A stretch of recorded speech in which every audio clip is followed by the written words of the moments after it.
महकाई दिल को कथी खा लिया था रात में? क्या कहे, खा गए थे पनीर का सब्जी। हाँ। अब बचिया पूरी था तो वही खा गया। इससे अच्छा ही चलाना है। अरे मुतिये ना देता है लेकिन तैयार है। आपका चेहरा देखिए तो पैर खुले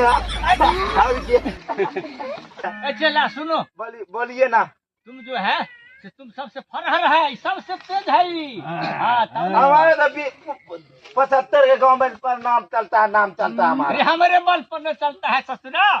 अरे बाबा जी हम हैं, तुम्हारा गुरु जी है तब न चलता है। तुम्हें काम करो, चले जाओ कुटिया पर, भोजन साजन बना के रखना। हाँ सुंदर की तरकारी। अरे नहीं, बहुत मेरे तरकारी बना के रखना। सुंदर के सब्जी बने। अरे नहीं, चुकुंदर के सलाद बना लेना। चुकुंदर के? हाँ ठीक है। तो जाओ चलो नो मर्दा बाप, चलो। अकेले जाओ ना, इसको रहने न दो। नहीं बाबा जाने दीजिए ना इसको। ससुराई रहेगा तो और भी काम न है। नहीं बाबा ई जाए से तो बड़ा मजा आवे छे हमरा, पता है।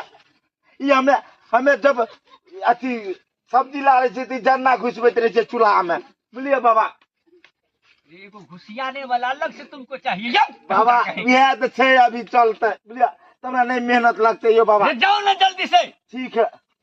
बैठो चला तुम। ठीक हो बाबा। भजन सुनाओ, साला माथा खराब हो पड़े वाला है। सुनाओ एगो भजन।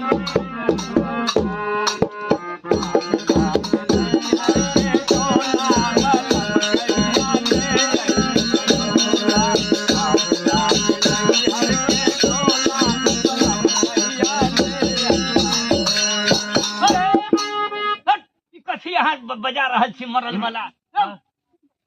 रिहान लगाओ।